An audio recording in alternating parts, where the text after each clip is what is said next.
तो मृत्यु जो होती है उससे हम बहुत भयभीत रहते हैं। आप ही कहते हैं इसी बात को कि हम मृत्यु से डरते हैं, भयभीत रहते हैं, लेकिन फिर भी वह कभी पीछा छोड़ती नहीं है।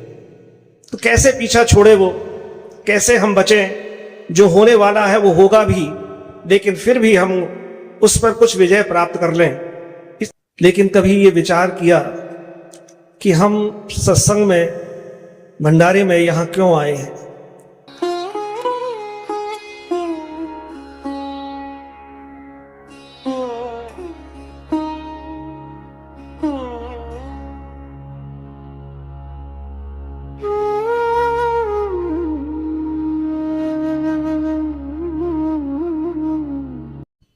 हम सभी पर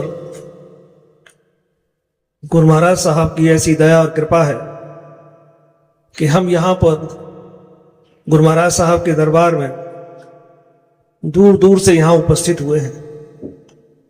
जैसा कि प्रातः और सायं अभी सुन रहे थे कि काफी समय के बाद ये भंडारा यहाँ पर हो रहा है और परम पूज्य की बहुत ही दया और कृपा है। वैसे तो आप सभी ने यहाँ आसपास या जयपुर में भंडारे तो, सत्संग तो किया ही होगा, लेकिन कभी ये विचार किया कि हम सत्संग में, भंडारे में यहाँ क्यों आए हैं? क्या हमारी प्राप्ति होगी? क्या जो हमने पहले प्राप्त किया था, ज्ञान प्राप्त किया, क्या वह आज भी हमारे अंदर है या नहीं है? और जो कमी आ गई है उस कमी को दूर करने का प्रयास हम सबको करना चाहिए। और आज की भाषा में, चूंकि ये कलयुग है, मशीन का भी युग है और हमारे जो कर्म है उनका भी कलयुग है। मशीन के कलयुग में हम आज के इस युग में बहुत प्रगति कर चुके हैं और हम रिचार्ज हो जाते हैं। ऐसे ही यहाँ पर भी इस संसार में हम आए हैं, जन्म लिया है, तो कुछ ना कुछ हमारे कर्म ऐसे हो जाते हैं, उन सब से बचने की आवश्यकता है कि वो अब हमारे जीवन में हो ही ना। इसी के लिए कुछ ऐसे विषय होते हैं, उन विषयों पर सोचना समझना आवश्यक होता है। परम पूज्य प्रेम मूर्ति छोटे भैया साहब की वाणी है कि आपने हम सब के लिए एक ऐसे विषय पर हम सबको आगाह किया, समझाया कि इस विषय पर अवश्य सोचना चाहिए। दो विषय ऐसे हैं ये जो कि हर मनुष्य के जीवन में आते हैं। कुछ विषय तो ऐसे हैं जो अधिक और कम हो सकते हैं, परसेंटेज कम और ज्यादा हो सकती है, लेकिन ये दो विषय ऐसे हैं जो हर मनुष्य के जीवन में आते हैं, और वो हैं जन्म और मृत्यु। जो जन्म लेता है उसकी मृत्यु अवश्य ही होती है, और इसीलिए परम पूज्य इसको कहते हैं कि ये हमारा दुर्भाग्य भी है और सौभाग्य भी है, दोनों ही हैं, और इसी पर विचार करने की आवश्यकता होती है। तो मृत्यु जो होती है उससे हम बहुत भयभीत रहते हैं। आप ही कहते हैं इसी बात को कि हम मृत्यु से डरते हैं, भयभीत रहते हैं, लेकिन फिर भी वह कभी पीछा छोड़ती नहीं है। तो कैसे पीछा छोड़े वो, कैसे हम बचें? जो होने वाला है वो होगा भी, लेकिन फिर भी हम उस पर कुछ विजय प्राप्त कर लें। इसीलिए आपने एक उदाहरण दिया, आपकी वाणी है कि जब महाभारत युद्ध होता है और महाभारत युद्ध में धृतराष्ट्र देखना चाहते हैं कि वो युद्ध कैसे होगा, क्या उसका परिणाम होगा, तो वो वहां जा नहीं सकते, अंधे हैं, देख भी नहीं सकते, चले भी जाएं तो भी नहीं देख सकते। तो व्यास जी संजय को दिव्य दृष्टि दे देते हैं और उस दिव्य दृष्टि से संजय कुरुक्षेत्र के युद्ध को सुनाते हैं क्या हो रहा है। और स्थान स्थान पर जब युद्ध आगे बढ़ता है तो कहीं मृत्यु होती है, कहीं घायल होते हैं, कहीं पीड़ित हो जाते हैं, कुछ देखकर परेशान होते हैं, और धृतराष्ट्र यह देख देख कर, सुन सुनकर ही परेशान है कि क्या किया जाए।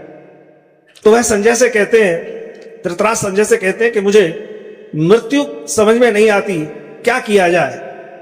तो संजय कहने लगे कि मैं तो इसमें कुछ कर ही नहीं सकता, मैं बता सकता हूं केवल, और मैं बताने के लायक भी नहीं हूं, तो क्या किया जाए। तो संजय एक संत को आमंत्रित करते हैं और उन संत से कहते हैं कि आप हमारे इन राजा को, धृतराष्ट्र को, आप मृत्यु के बारे में बताएं कि मृत्यु क्यों होती है और ऐसे कैसे विजय प्राप्त की जा सकती है।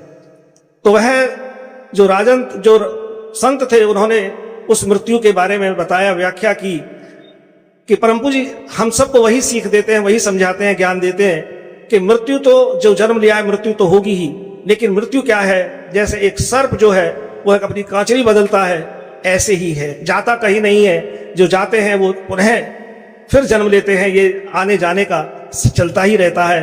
और जब मृत्यु आती है तो दुख होता है, कष्ट होते हैं, उसे सोचकर ही परेशान होता है। तो धृतराष्ट्र पूछते हैं कि ऐसा होता ही क्यों है? तो है संत बताते हैं कि दुख और जो कष्ट होते हैं वो दो प्रकार के होते हैं, एक शारीरिक और दूसरा मानसिक।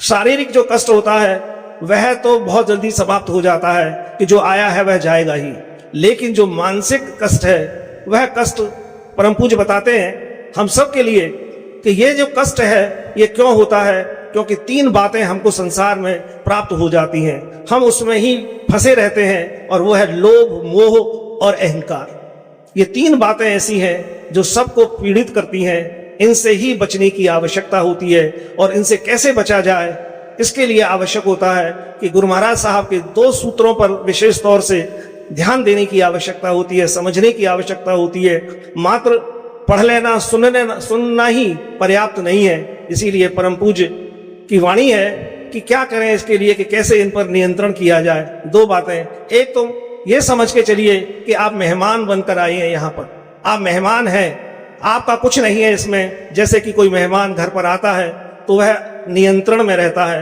वह दूरी बनाकर रहता है, और जैसा आपके घर में है वैसा ही करने का प्रयास करता है। ऐसे ही ये जो संसार है यह उस परमात्मा का ही है। आप तो केवल मेहमान हैं, मेहमान बनकर रहिए, और उस आपका जब समय बीतेगा तो आपको जाना ही होगा, इसकी आवश्यकता है। और दूसरी बात गुरु महाराज साहब की वाणी है कि मैं और मेरा, इसको छोड़ना होगा, और वो भाव लाना है, तू और तेरे का भाव, कि मेरा कुछ नहीं है, वह सब आपका ही है। तभी आप इससे दूर जा सकते हैं, बच सकते हैं, वो भाव आपके अंदर पैदा हो सकते हैं। इसीलिए परम पूज्य छोटे भैया साहब ने वो हम सब के लिए सीख दी कि कैसे इसको हम, रामायण का एक संस्मरण है कि जब भरत भगवान राम को लेने के लिए चित्रकूट जाते हैं, काफी लंबा है ये, लेकिन शॉर्ट में, कि जब वहां पहुंचते हैं तो वो यही चाहते हैं कि भगवान राम वापस चले मेरे साथ, लेकिन बहुत ज्यादा विनती करते हैं, अश्रुपात भी होता है, परिवार के सभी लोग वहां बैठे हुए हैं, लेकिन भगवान राम ये कहते हैं कि रात्रि है और प्रातः आपसे बात करेंगे, सुबह आपसे बात करेंगे। और जब रात्रि में विश्राम करते हैं भरत, तो भरत को भी वह सब याद आता है कि मैंने अपने गुरु के ऊपर, अपने परमात्मा के ऊपर, ये मैंने कौन सा ऐसा विषय दे दिया, मुझे तो इसके बारे में सोचना ही नहीं था। वह तो अपने पिता के द्वारा जो कहा गया है, जो आदेश दिया गया है, उसका पालन कर रहे हैं, मैं उसमें बाधा क्यों बनूं। और जब सुबह होती है, प्रातः होती है, तो वो भगवान राम से यही कहते हैं कि अब मुझे इसकी आवश्यकता नहीं है कि आप यहीं पर रहें और मुझे अपने आप खड़ाऊ दे दीजिए, मैं जब तक आप यहाँ रहेंगे मैं वहां पर राज्य करूंगा। और भगवान राम कहते हैं कि जब मैं आऊंगा तो राज्य मैं ही संभाल दूंगा।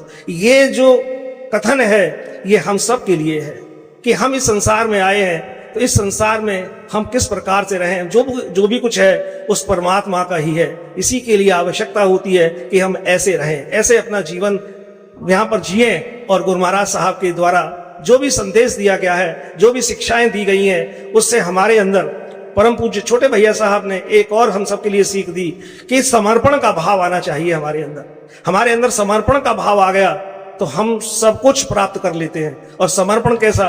गुरु महाराज साहब के समक्ष जो भी हमने ज्ञान प्राप्त किया है, जो भी हमने सुना है, जीवन में उतारा है, सेवा भाव अवश्य आ जाए।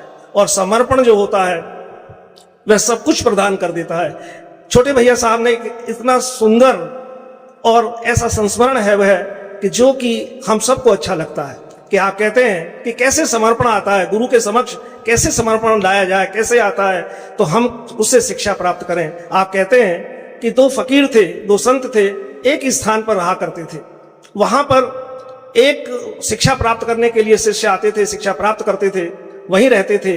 लेकिन एक जो संत थे उनकी मृत्यु हो गई, और मृत्यु होने के बाद वहां उनका जो स्थान था वह रिक्त हो गया।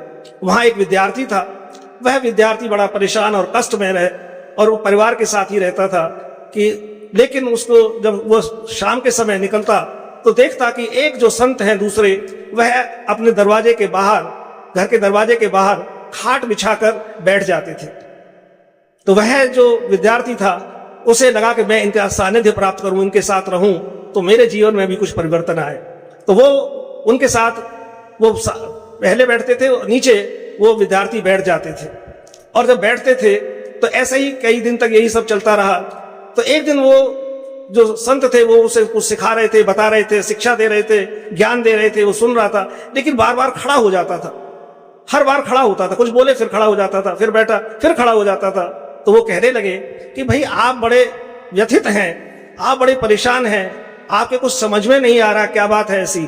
तो वो कहने लगा, वो विद्यार्थी, कि मुझे कोई परेशानी नहीं है। जब मैं देखता हूं सामने की तरफ तो मुझे गुरु परिवार के बच्चे दिखाई दे जाते हैं, और वो बच्चे वहां पर जब खड़े हैं या खेल रहे हैं और मैं बैठा हूं, तो इससे तो कोई बात गलत जीवन में हो ही नहीं सकती। वह उनके ही पुत्र हैं, और मुझे गुरु महाराज साहब के सामने मैंने समर्पण किया है, इसीलिए मुझे खड़ा होना पड़ता है। यही हमारे सब के लिए, जीवन के लिए आवश्यक होता है कि हम भी गुरु महाराज साहब के दरबार में बैठे हुए हैं। जैसा कि अभी आप सुन रहे थे कि गुरु महाराज साहब के अंश, हम उनके साथ यहाँ पर गुरु महाराज साहब को याद कर रहे हैं, उनकी दया और कृपा हमारे ऊपर हो रही है। तो हमारे अंदर भी उस प्रकार का समर्पण आना चाहिए कि जो भी कुछ है वह गुरु महाराज साहब का ही है, अपना कुछ नहीं है। ये भाव पैदा हो जाए और तो फिर हमारा जीवन ही बदल जाए, गुरु महाराज साहब की दया और कृपा हमारे सब के ऊपर हो जाए। तो आवश्यकता इसी है कि हमको भी वह दिव्य दृष्टि प्राप्त हो जाए, और उस दिव्य दृष्टि के लिए आवश्यक यही होता है कि हमको भी उनका सानिध्य प्राप्त हो जाए। तो जय हमको भी वही दिव्य दृष्टि प्राप्त होगी। उन्हीं गुरु महाराज साहब से प्रार्थना है, परम पूज्य से प्रार्थना है, हम सब पर दया करें, हम सब पर कृपा करें, हमारा जीवन भी ऐसा ही हो जाए। अब हम गुरु महाराज साहब